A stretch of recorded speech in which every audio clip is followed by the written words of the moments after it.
আপনাদের সকলের সুস্বাগত আমার প্রথম ট্রাভেল ব্লগে। আর এইবার আমার গন্তব্য বারাণসী। আমি যাচ্ছি দেব দীপাবলির জন্য। এর আগেও আমি অনেক জায়গায় ঘুরেছি, কিন্তু এইবারের ঘোরাটা আমার জন্য স্পেশাল, কেননা এই প্রথমবার আমি আমার মার সাথে ট্রাভেল করতে চলেছি। আমি ব্যাকপ্যাক করছিলাম, এখন বাজে রাত 8টে। আমাদের ট্রেন কাল রাত 8:20-তে।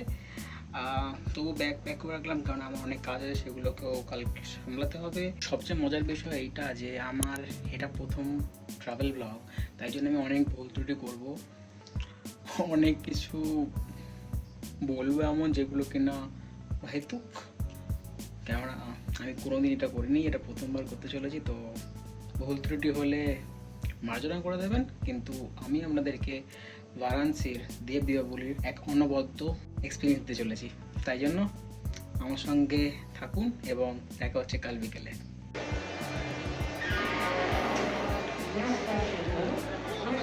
এখন আমরা হাওড়া স্টেশনে চলে এসেছি। আমাদের ট্রেন দুন এক্সপ্রেস ছাড়বে 8:25-এ। এখন আপাতত আমরা হাওড়া স্টেশনে বসে আছি। আপাতত এই প্রচণ্ড গরম আর ধীরে ঠাসাঠাসি করে আসতে হয়েছে। আমাদের ট্রেন দুন এক্সপ্রেস চলে এসেছে এখানে।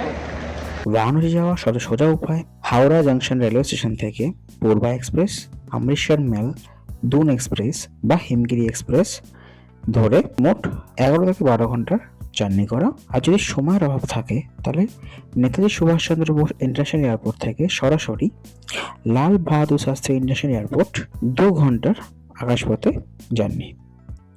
আর যদি আপনার 4 চাকা থাকে তাহলে NH-19 ধরে মোট 14 ঘন্টা ড্রাইভ করতে পারেন। এই সুযোগে আমি আমাদের প্ল্যানটা বলে নিই। আমাদের প্ল্যানটা ছিল বারাণসী থেকে লখনউ যাওয়ার, বাট লখনউ যাওয়ার প্ল্যানটা ক্যান্সেল হয়, তাই জন্য আমরা এখন শুধু বারাণসী আছি। আজকের 4 তারিখ, কাল 5 তারিখ বারাণসী পৌঁছবো 12টা থেকে 2টোর মধ্যে, যদি ট্রেন সঠিক সময় থাকে। আপনি কাশীতে দেব দীপাবলি উপভোগ করার পর দশাশ্বমেধ ঘাট, মণিকর্ণিকা ঘাট এইখানে আরতি দেখতে পারেন, কিন্তু সবচেয়ে সুন্দর আরতি হয় আশি ঘাটে, কিন্তু সেটা সকালবেলায়। তাই সকালবেলায় আশি ঘাট এবং সন্ধ্যেবেলায় দশাশ্বমেধ ঘাটের আরতি দেখতে পারেন। এছাড়া কাশী বিশ্বনাথ মন্দিরে যেতে ভুলবেন না। আর আশি ঘাটে যখন সকালে আরতি দেখতে যাবেন তখন অবশ্যই বোট রাইডটা মিস করবেন না। এছাড়াও রামনগর ফোর্টে যেতে পারেন লাইট শোর জন্য, এবং লোকাল মার্কেটগুলোও দেখতে পারেন। এছাড়াও বাকি যে জায়গাগুলো আছে সেগুলো পুরো ভ্লগে দেখতে পাবেন আপনারা। আমি দেব দীপাবলি এর গল্পটা একটু বলে নিই আপনাদের। এই দিন হলো কার্তিক পূর্ণিমা, মানে দিওয়ালির 1 সপ্তাহ পরে। লোকজন গঙ্গা নদীতে প্রদীপ ভাসায়, মন্দির আলোকিত হয় এবং ভক্তি প্রদর্শন করে। বলা হয়ে থাকে দেবতারাও এই দিন স্নান করেন এবং তারা এই আলোর রোশনি দেখে আনন্দিত হন। এই উৎসব ভক্তি, শান্তি এবং সমৃদ্ধির প্রকাশ, এবং বারাণসীতে প্রাচীনকাল থেকেই এই উৎসব পালন করা হয়ে আসছে। আর মিনিট 15-এর মধ্যে আমরা ঢুকে যাব বারাণসী জাংশনে। হ্যাঁ, আমাদের নামতে হবে বারাণসী জাংশনে। এইখান থেকে আমরা টোটো নিয়ে আমাদের রুমের দিকে যাব।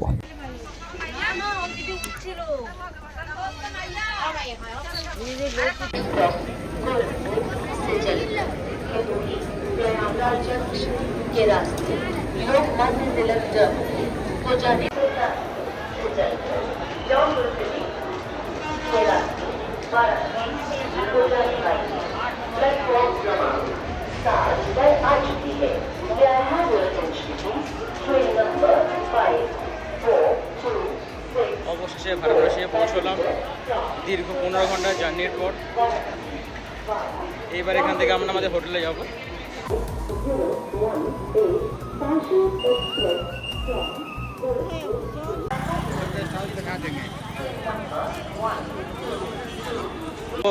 এখন আপাতত আমাদের দাদা চলে এসছে এখানে আমাদেরকে নিতে। এখান থেকে আমরা গাড়ি ধরে যাব হোটেলে। এটা বারাণসীর ফার্স্ট লুক, ধীরে ধীরে সব কিছু ঘোরানো হবে। আজকের আমাদের প্ল্যান শুধুমাত্র দেব দীপাবলিটা, তো সেটা করা হবে শুধুমাত্র। এখন তার আগে হোটেলে গিয়ে ফ্রেশ হয়ে নিয়ে তাড়াতাড়ি বেরিয়ে পড়তে হবে, নইলে বোট পাওয়া মুশকিল হবে। স্টেশন থেকে বেরিয়ে আপনারা অটো, রিক্সা, টোটো সব কিছু পেয়ে যাবেন, কিন্তু গাড়ি ধরার আগে অবশ্যই রফা করে নেবেন, কেননা এখানে এর অনেক বেশি দর হাঁকে, এবং আপনি যদি আগে থেকে কথা না বলে রাখেন তাহলে আপনাকে অনেক বেশি পে করতে হবে। আমরা 20 টাকা করে পার হেড পে করছি। আর আমাদের যেহেতু অলরেডি হোটেল বুক করা আছে কাল ভৈরব মন্দিরের ঠিক উল্টো দিকে, সেহেতু আমরা সেখানে এখন যাব।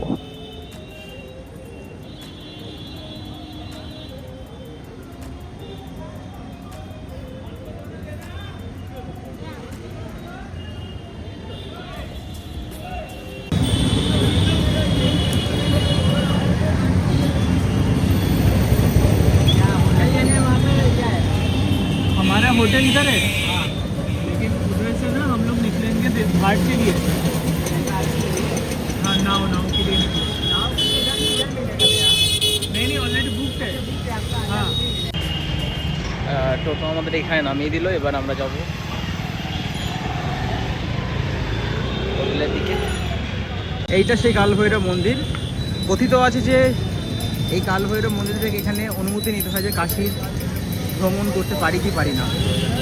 এবার আমরা চলেছি আমাদের হোটেলের দিকে।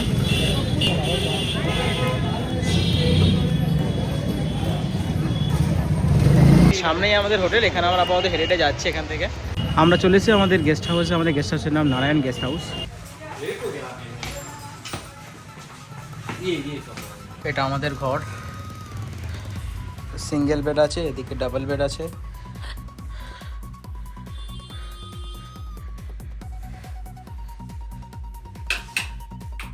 বাথরুম। পরবর্তী পর্বে আপনাদের দেখাবো সেই পূর্ণ দেবীয়াবলী এবং আমরা কিভাবে দেবীয়াবলী উপভোগ করছি, আলোর রোশনায় কি খাওয়া দাওয়া করলাম, সব কিছু থাকবে পরের ভিডিওতে। তাই সাবস্ক্রাইব করে নিন এক্ষুনি চ্যানেলটা এবং পরের ভিডিও দেখতে কিন্তু ভুলবেন না।